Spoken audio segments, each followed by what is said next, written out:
छम छम नाचे लालन की बुआ, लालन की बुआ, भैया के घर में भतीजा हुआ।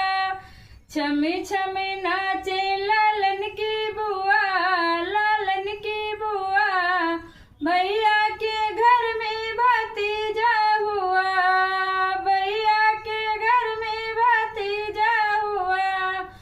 कोई बजावे ढोलक, कोई मजीरा, कोई बजावे ढोलक, कोई मजीरा, ताली बजावे लालन की बुआ, लालन की बुआ, भैया